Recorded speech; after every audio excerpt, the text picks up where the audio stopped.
Good morning, or I guess I should say it's almost lunchtime, right?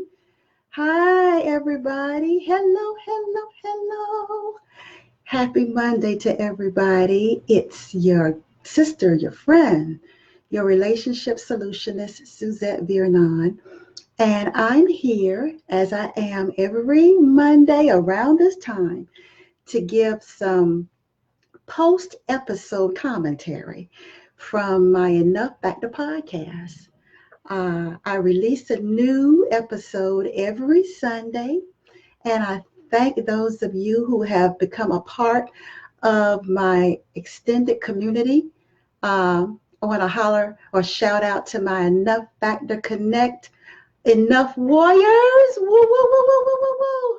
I love you guys. I am so proud to be a part of you and have you be a part of me.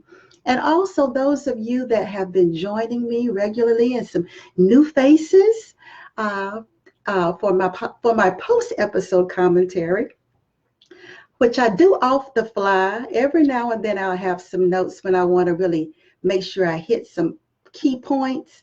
But for the most part, it's kind of like my debriefing, if you will, my aha moments, my thinking out loud, among a group of my closest friends. Hi, Irma. Hi, Margaret. Where I just kind of do my thing. Sometimes you uh, do something like this. You do a podcast, whether it's one that you've done yourself, by yourself, or whether you have a guest. Sometimes you go back and you listen and you get something out of it and you're like, oh my God, I want to tell somebody. And so this is my, oh my God, I want to tell somebody commentary. I'm going to keep it short because, I got things to do and I know you have a lot of things to do too. So for those of you who are joining me, please feel free to share it out. Please feel free to tell your friends if you're on your lunch break. If you're in your office, close your office door, put your earbuds in and watch me, okay? Hi, Carl. I always love to see my home people, my Kinston folks who support me. And it's always wonderful, especially because of the subject matter that I talk about, to see fellas, to see guys, to see my homeboys. It's always so wonderful. And so I'm so grateful that you've joined me today. So let's get to it. One of the aha moments when I listened back to episode 5 of my Enough Factor podcast, which was entitled, I Want to See You Be Brave, was bosses don't ask permission. They run things. Woo! Just when I heard that, something came up inside of me. Because one of the things that I've noticed, and I talk about this in more detail in the podcast, but I've noticed that men don't ask permission. They don't. You give them a space, they're going to occupy it. You tell them make themselves at home, they're going to do it. Sometimes even when you don't tell them to make themselves at home, they just have no problems occupying their space. They don't ask permission. You give them an invitation, they're going to take it. I was laughing with my husband not too long ago, and I said to him, I said, you know what? I said, there's a piece of you in every single room in this house. And he just kind of laughed at me, just kind of looked like, what do you expect? Of course.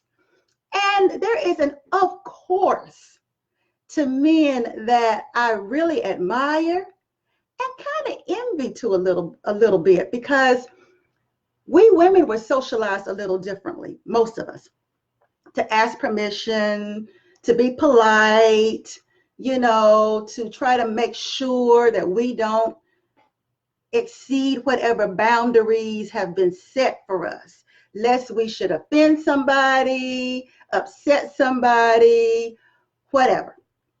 And I was just kind of thinking about this thing about being the boss of your own life. You being the boss of your own life. And I think that's so key to my critical factors of enoughness, I call them, your voice, your value, your vision. It's that sense of knowing that you have power in your space, that it's important to take your power, to claim your space without asking permission. Now I am a business owner, so I work for myself, and I'm doing the best I can with listening to divine strategies from God and listening to different mentors. I'm learning to be less involved with the day-to-day activities, with the subcontractor mentality, and to really build my business in a way that it will provide me with income without me having to do any of the technical hands-on work, right? And I think that's the difference between being a business owner and being a contractor, a subcontractor. A subcontractor, sometimes an entrepreneur is a subcontractor. We want to do things the way we want to do them. We want to be able to create and do and work for ourselves. But as a boss, I want to be able to benefit from what I have built, right? Different mentality, shift in perspective. And so when you build with that in mind, you realize that your job is not to ask for permission.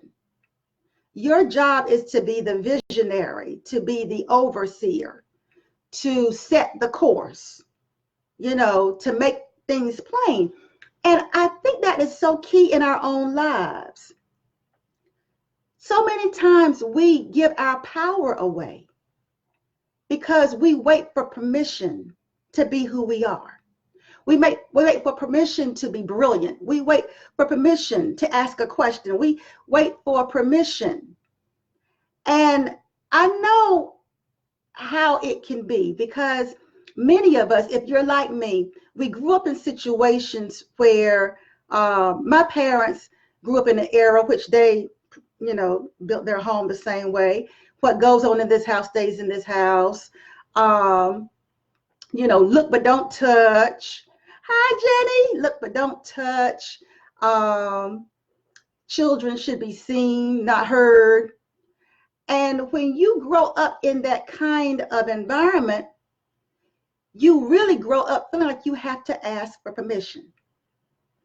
And many of us have gotten a quick and fast backhand for being sassy-mouthed or speaking out of turn or having a tone that our parents said, watch your tone, right? We had to ask for permission. And I got in trouble all the time. If you can just imagine that. I got in trouble all the time. You know why? Because I was always the child that pointed out the elephant in the living room. If something didn't seem to be in order, I pointed it out.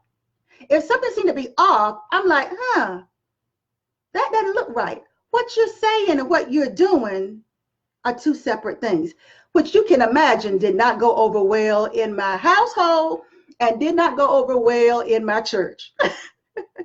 Because in many settings, what's most important to those around us is our compliance, right? Not us showing up authentically. And so we have been raised on a heaping helping of dimming our light, even in our own lives.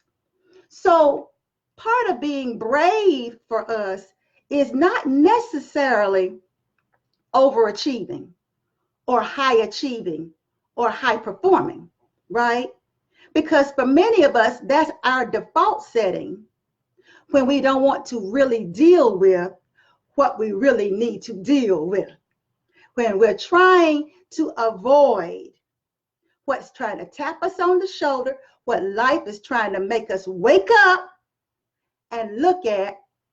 If you're like me, the default button is, ooh, let me start a new something. Ooh, let me work on my website. Ooh, let me go to this networking event. Ooh, let me do this. We always default to high achieving. So even though it might seem brave to those looking on that you started your business, it might seem brave to those looking on that you went after your dream. It might seem brave. All your busyness, all the things you've accomplished, your performance might seem brave to other people. Oh my God, you turned 40 and you went back to school. Brave. Oh my goodness, you put your family through college and now you're going back to get your own GED. Brave. It might seem brave. But if we were to really go underneath the skin of high achieving, the question comes up, is your high achieving proof of your bravery or proof of your avoidance of things you don't want to face? And so if you're going to be the boss of your own life, you have to be brave enough to put all this activity, all this busyness, all these distractions and avoidance tactics on hold and be courageous enough to face what you don't want to face, to examine it, to not let it intimidate you. You know what I found?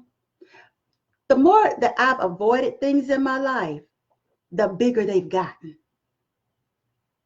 It's like, have you ever watched, okay, maybe I'm the only person that was really watching a lot of Looney Tunes when I grew up, but what would be so funny is you'd see this character and this great big shadow, doing like this, right? And when you look closely, it ain't nothing but a little bug. And the character is afraid, quaking in their boots, ah! And then they look and see, oh, that was just a shadow. The bug ain't but this big. I could squish it with my foot. And that's the way it is when we avoid those things that life is trying so hard to get us to look at. And the real power for me is when I slow down and I say, look, you know what, God? I've been trying to outrun this. I've been trying to compensate for this. I've been trying to prove something to myself with this. But the truth is, and just let it go. Just talk real, talk truth, talk my current reality, be it right or wrong, not even trying to censor it, but just getting real.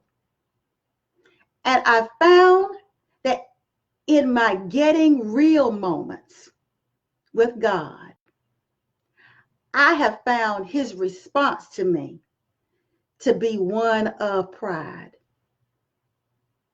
Not disappointment, not critical, not go back, come back when you're ready. Not, crossing the T and dotting the I. But it's all, every time it's been, I've just been waiting for you to just get real.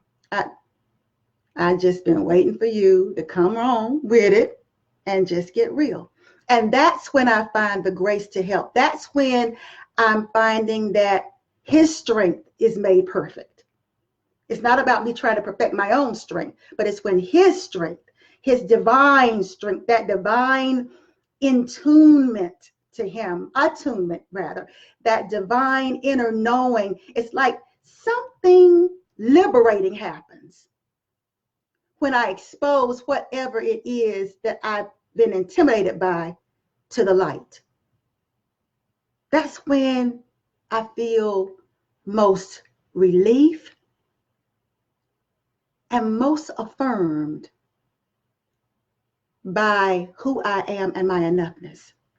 So I want to share that little bit of commentary with you, and I hope it blessed you.